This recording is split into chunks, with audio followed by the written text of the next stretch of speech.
బీహార్లోని ఆరా సిటీలో Tanishq jewellery showroom అప్పుడే తెరిచారు. ఉదయం 10:30 గంటల సమయంలో సేల్స్ గర్ల్స్ అంతా కూడా శుభ్రం చేస్తూ ఉన్నారు. మేనేజర్ కూడా లెక్కలు చూసుకుంటూ ఉన్నారు. అయితే సడన్ గా 9 మంది దుండగులు మామూలుగానే లోనికొచ్చారు. కానీ కాసేపటికే వారి మొహాలకున్న ముసుగు చూసి లోపల ఉన్న వారికి అర్థమైపోయింది. వారికి అర్థమైనట్టు వీరికి అర్థం కాగానే వెంటనే తుపాకులు చూపించి మొబైల్ ఫోన్ స్వాధీనం చేసుకున్నారు. మీరు సహకరించకపోతే చంపేస్తాము అని బెదిరించారు. అయితే కొంతమంది దొంగలు కింది అంతస్తుకు వచ్చారని తెలియగానే పైన ఉన్న సేల్స్ గర్ల్స్ అంతా కూడా చాలా తెలివిగా తన ముందున్న కౌంటర్లోని ఆభరణాలను సొరగులోకి సర్దేశారు. కానీ ఈ లోపే పైన 4 కింద 5 దొంగలు అలర్ట్ అయ్యారు. ఉద్యోగులందరినీ కూడా ఓ గదిలో బంధించారు. అయితే ఓ ఎంప్లాయ్ బయటకు పారిపోయేందుకు ప్రయత్నించగా తీవ్రంగా కొట్టారు. ఇక మేనేజర్ను కూడా వారితో పాటే బంధించి ఉంచారు. దాదాపుగా అరగంట సేపు 5 బ్యాగుల్లో మొత్తం నగలను సర్దేశారు. వాటి విలువ దాదాపుగా 25 కోట్ల పైనే ఉంటుంది. 2 అంతస్తుల్లో ఉన్న నగలను 70% వరకు సర్దేశారు. ఆ తర్వాత అక్కడి నుంచి పారిపోయారు. ఆ వెంటనే తనిష్క్ మేనేజర్ పోలీస్ ఎమర్జెన్సీ నంబర్కు కాల్ చేశారు. సార్, 25 కోట్ల రూపాయల విలువైన నగలను దొంగలు ఎత్తుకెళ్లిపోయారని చెప్పారు ఆయన. అయితే దొంగలు కాలినడకన పారిపోయారని ఆ తర్వాత వచ్చిన పోలీసులకు చెప్పారు సిబ్బంది. ఇటు పోలీసులు షోరూమ్ ను సీజ్ చేశారు. ఉద్యోగస్తుల ఫోన్లన్నింటినీ కూడా స్వాధీనం చేసుకున్నారు. విచారణ మొదలు పెట్టారు. అయితే ఎక్కడే ట్విస్ట్ ఇచ్చారు సిబ్బంది. మేము కాల్ చేసిన అరగంట తర్వాత పోలీసులు వచ్చారు. అప్పటికే దొంగలు పారిపోయి ఉంటారు. మాలోని ఓ వ్యక్తి తన దగ్గరున్న రెండో ఫోన్ నుంచి పోలీసులకు కాల్ చేశాడు. వారు వెంటనే గాని వచ్చి ఉంటే షోరూమ్ లోనే దొంగలు దొరికేవారు. కానీ చాలా నిర్లక్ష్యంగా పోలీసులు వ్యవహరించారని ఆరోపించడం కొసమెరుపు.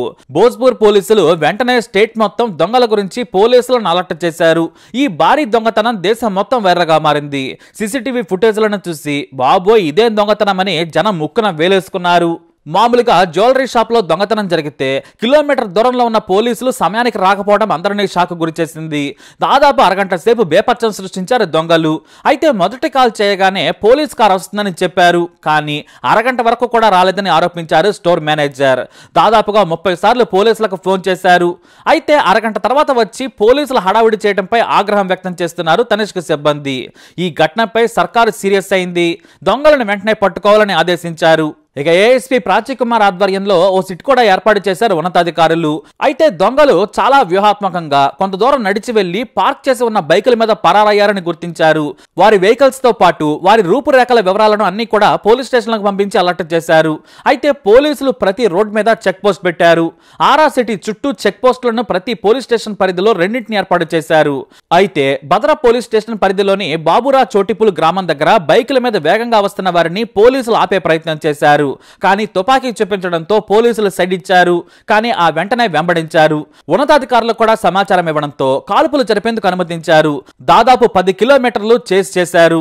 అయితే ఓ బైక్ పై ఉన్న 2 దుండగులు పోలీసుల మీదకు కాల్పులు జరిపారు. కానీ తుపాకీలోని 6 బుల్లెట్లు అయిపోగానే పారిపోయే ప్రయత్నం చేశారు. కానీ ఇంతలో ఎస్ఐ చాలా తెలివిగా వారిని వెంబడించి కాల్పులు జరపగా వెనక కూర్చున్న దొంగ తుంటిలోకి బుల్లెట్ వెళ్ళింది. అంతే, గట్టిగా కేకలు వేసి బండాపమన్నాడు. సైడ్కి తీసుకెళ్లిన దొంగ వెనకున్న దొంగను కిందికి దించి తాను పారిపోయే ప్రయత్నం చేయగా పోలీసులు మళ్లీ కాల్పులు జరపడంతో అతని కాలికి కూడా బుల్లెట్ తాకింది. ఆ వెంటనే నన్ను చంపకండి అని చేతులెత్తేశాడు. వారిద్దరిని అదుపులోకి తీసుకుని ఆసుపత్రికి తరలించారు పోలీసులు. మిగతా దొంగలు ఇంకా పరారీలోనే ఉన్నారు. ఈ ఘటనలో దాదాపుగా 50% నగలను రికవరీ చేశారు పోలీసులు. కానీ మిగతా 3 బ్యాగుల్లోని నగలు 3 తీసుకుని పారిపోయారు.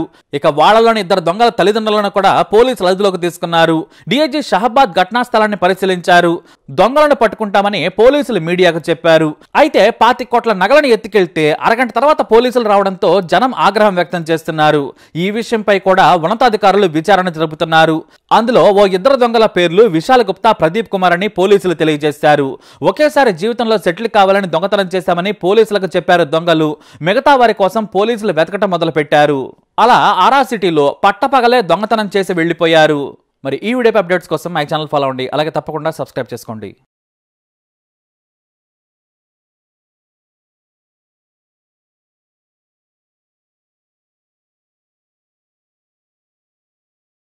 अपने सर जैसे ही गार्ड अंकल को गोली बंदूक के साथ बंदूक छीनते ही गार्ड की इन करते गए लोग। इन करते हुए सबको मतलब एक साइड कर दिया, सबके रिवॉल्वर भिड़ा के सबको साइड कर दिया। हम काउंटर तक छिप गए, हम स्टॉक लगा रहे थे, काउंटर तक छिप गए।